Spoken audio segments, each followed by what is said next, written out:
Hey everyone, how's it going? Welcome back to Let's Play God of War. So we've raised the light bridge, which means that we can actually get inside the Ring Temple now.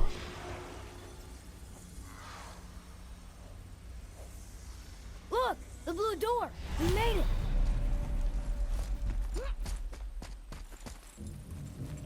You know, I will never get used to walking on solid light. It's pretty cool. The door. Reminds me of Portal 2. Seam. What? We have a problem.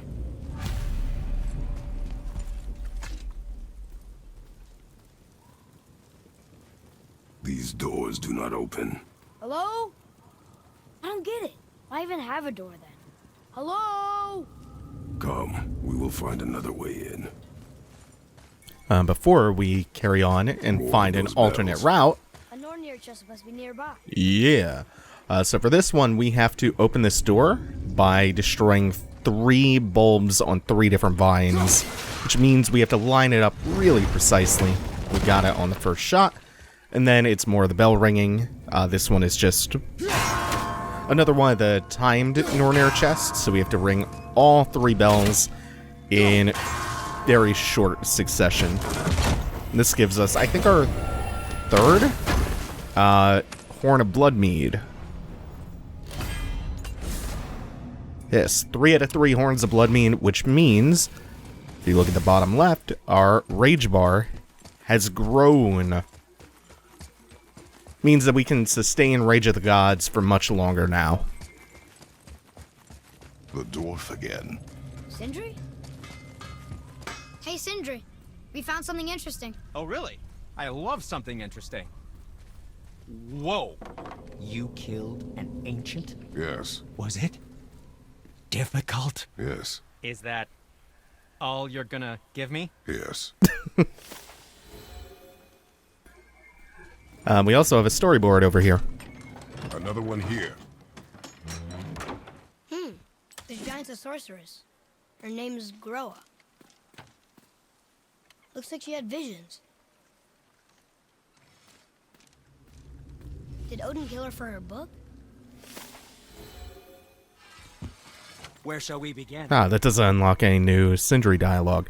And we don't have any new Frozen Flames, don't have anything to upgrade the bow or the quiver. So we doesn't have anything we want just yet. Except, that's right, we do need to replace that Resurrection Stone that we used on that Challenge Rift. And then we'll sell off the couple of Spoils of War that we got and move along. This way. Not doing too much upgrading yet because the gear that we have now is not going to last us long enough to be worthwhile. And also probably not really worth spending the money on petty minor upgrades from him. Of course. I always thought he was supposed to dodge that. Also, can I do this from here? Ah, no, it arcs behind it. The kid brings up a good question. I don't know what those tendrils are attached to at all. I know how you break them, and we'll do that after we clear some of these dark elves out. But I really, really do not know what the purpose of it is. It might be for something later on. So I want to address something that might...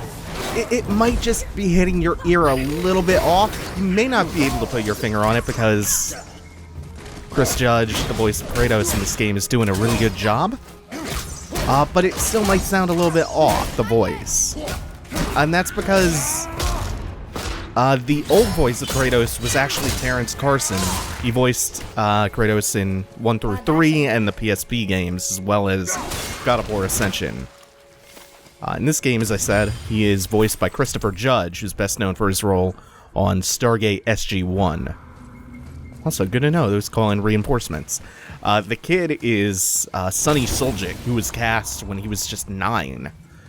So kudos, as an aside, on getting an actual kid to do this role. Getting a real solid performance out of him, too. And as a side note, I'm glad we're finally in an age where child actors are actually good. And the biggest standouts, of course, that come to mind are the cast of Stranger Things. They kill it, man. They carry that show. I never thought I would say that about child actors. They're so good, though. And Sony Soljic is good, too. Anyway, so why was Kratos recast? So first off, I think both Terrence Carson is great, and as well as Christopher Judge. I think he does a bang-up job of sounding like an older, more grizzled, and more tired Kratos.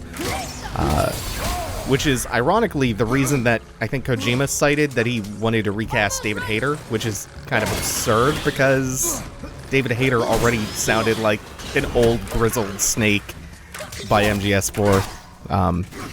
Or no, did he want... What was the reason? I thought it had something to do with, like, he wanted a more mature voice or something? A more mature sounding voice? It was some nonsense reason, like... Everybody knows that it was more or less just because Kojima's easily dazzled by big screen celebrities. Like, that was the situation there, and it was real shitty. I don't think that's at all the case for this game. That's not why Terrence Carson was recast. Right, we have to go back for the vines. The actual stated reason, which is sounds perfectly plausible to me, is because they wanted the mocap actor and the voice actor to be the same person this time around, and Terrence Carson could never do that because he was too short, so they had a different person mocapping for Kratos in the previous games. And also, just because Sony Soljic had better chemistry with Christopher Judge, they even asked the kid afterwards, I think in private, and he just straight up told them, he told the devs that he likes Judge more. So, that's why... Kratos in this game might sound a little bit different. It's actually a complete change in voice actor. It took me a long time to notice. And again, we have to line this up just right. Yeah, the nice gold flash lets you know before the vines even have a chance to regrow. Like, you don't have to stand there and wait and see if they come back. You just know you did it right. And we did that because the vines were guarding a chest, which is a runic-infused waistband. Defense goes up, and our runic attack goes up. Hey, we'll take it. It's just a straight, pure upgrade. Maybe not worth buying something like that, but hey, if we can find a couple of little, small upgrades in the environment like that, hey, why not?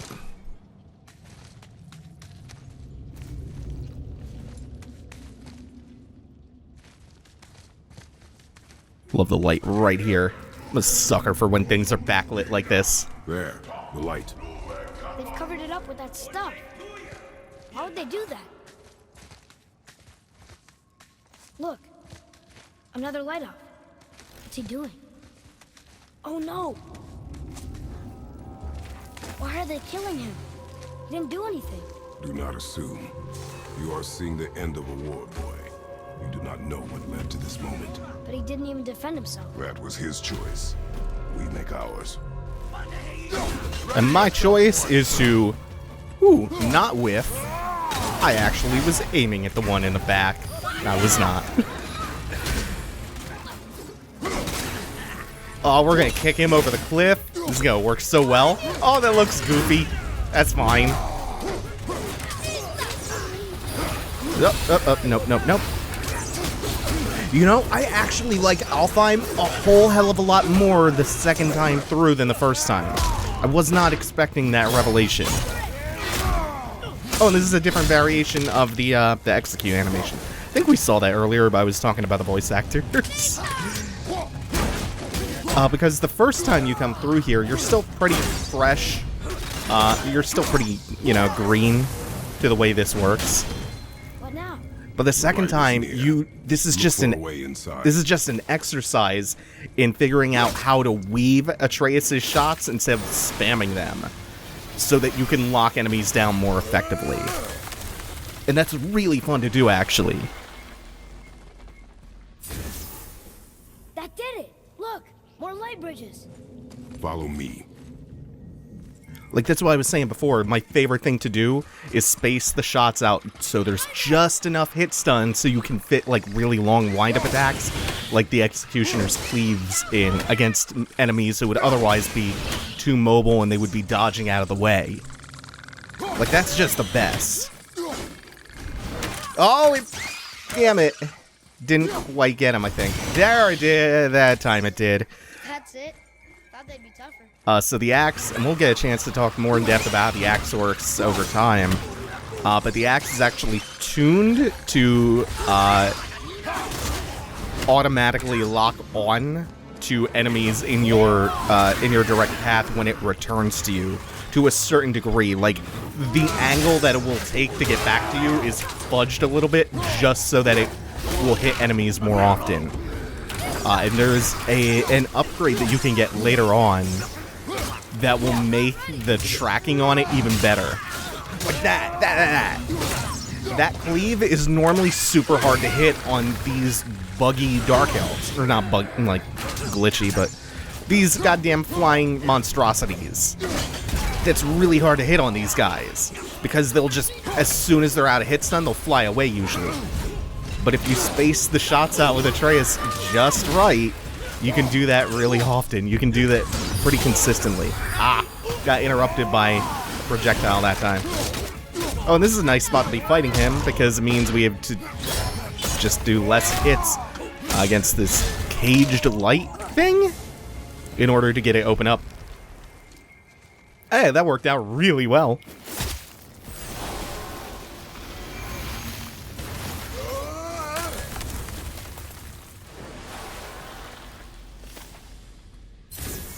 You're restoring all the pathways.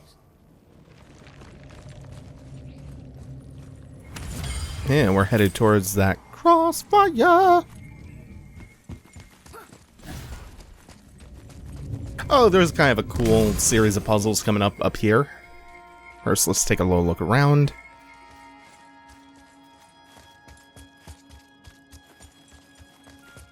So there are...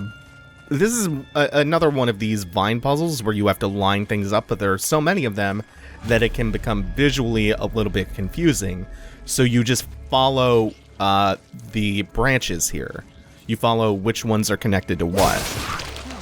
And that's how you line them up. So these ones are all on this pale, fleshy pink one. I'll admit, the first time I came through Alfheim, this actually did take me a second to figure out. Because you have to line the correct ones up at a time. Oh, no, this needs to be a little more to the right. Good. Oh, and Atreus has different dialogue here depending on how long you take. He was disappointed he didn't get to solve it this time. Also, look at this big, fucking horrible blank stone face.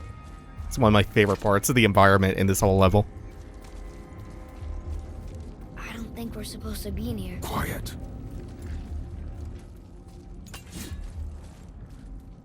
And then this hive of beautiful god rays and sticky, gross effluvium. Did you hear that? Stay alert and by my side. Hey, when we make it to the light, how do you think we get it into the Bifrost? The witch said to step into it She did? when she was ripped away from this realm. Oh, how'd I miss that? You are more concerned with her safety than our goal. Quiet! I have him. Your knife boy.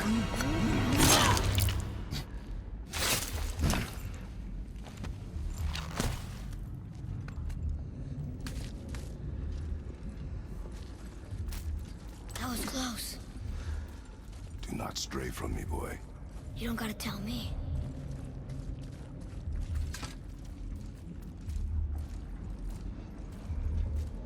Oh, so sticky.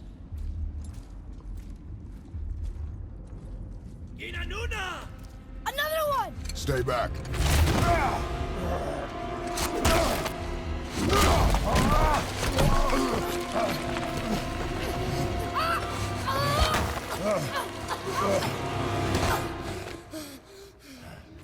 The light! Yes, we are near our goal, but we must be careful. understand? God.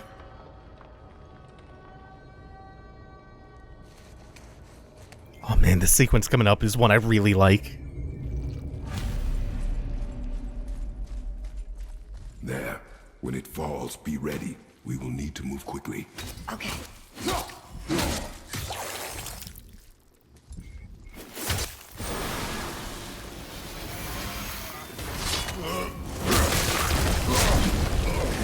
Jump point! Right! Look out! Here they come. Stay behind me and protect our flank. Yes, sir! So this section, the camera pulls in real tight and it gets entirely linear, and you have Atreus watching your back, and you're just carving through all the jobbers. They just throw all the jobber bugs at you. And it feels really good. Clear our path. It's also a really good spot for both of your runic attacks at this point, like especially if you have crowd control oriented ones. I also love Fortune the tide between your volleys. There are many targets. You will not miss. that. The advice Kratos gives to Atreus here, and Atreus harkening back to the other lessons. Against superior numbers. Stay focused. Like, it's a good character moment on top of just being a good action beat, you know? That's cool, too.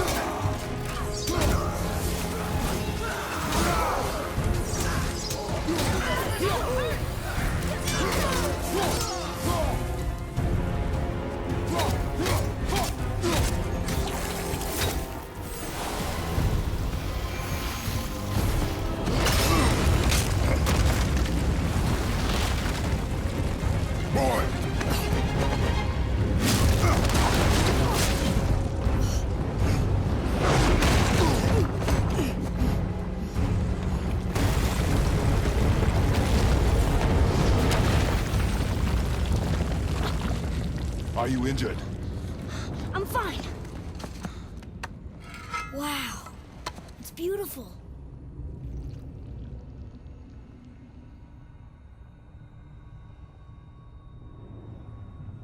The light. It's making the whole temple reappear. It's the source of all of it. Wait. It's singing. I hear her! I told you I heard her! Do you think she's in there? Ah! Ah! Oh, it really hurt. I felt like my hand was on fire. Crossfire!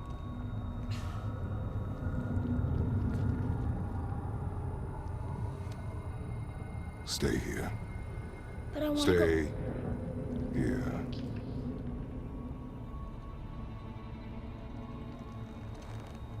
Only use it as a last resort. You're giving me your axe? I'm letting you hold my axe. It is not a gift.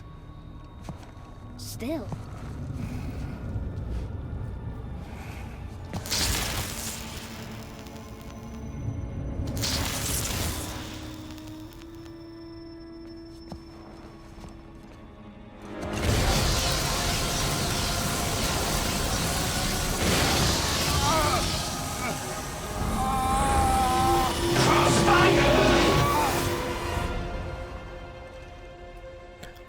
I'm going to intercede real quick to point out a feature this game has that I love, which is photo mode. And I'm picking now to do it because high contrast monochrome is my jam.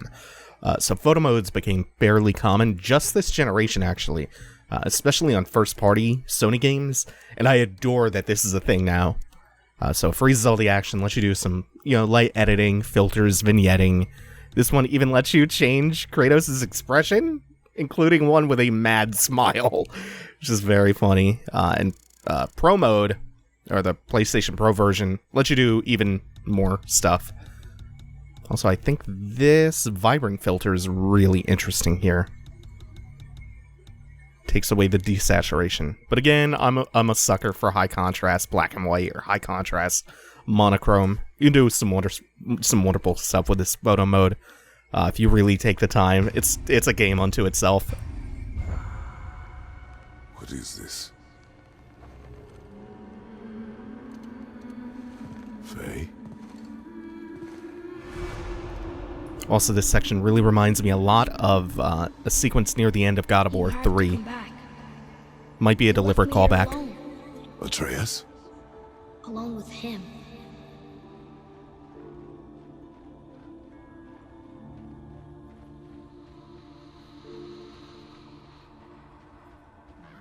He always leaves. He's never here. He doesn't want me and he never will.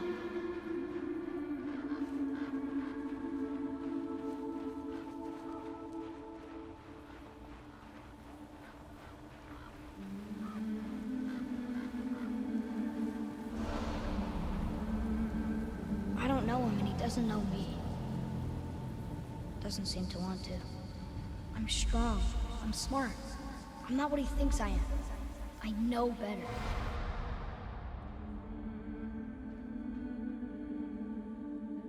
He doesn't talk to me. Doesn't teach me. It should have been him. Do you hear me? Him, not you.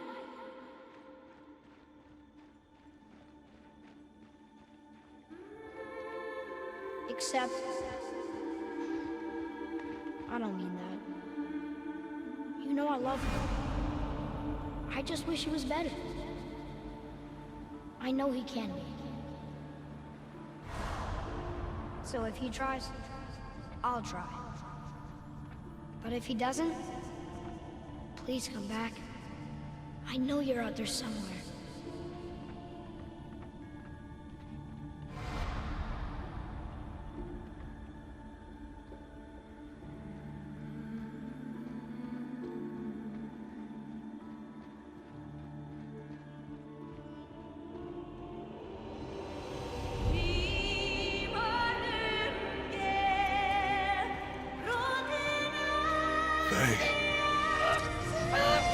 Wait!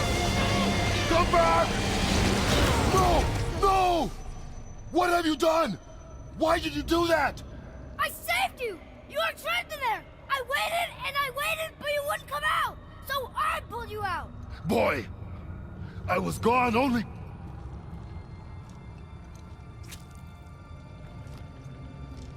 moments. No! You've been gone a long time!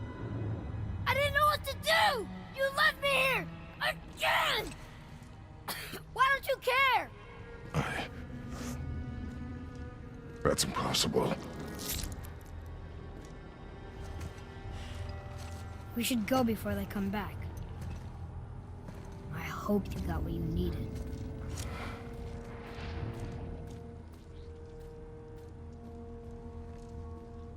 Yes. Alright. We'll unpack all that baggage next time. Thank you all for watching. Take it easy. Have a good one. Also, make sure to like, comment, and subscribe, and hit the bell, and whatever else new stuff there is to do. Do the doobly-doos.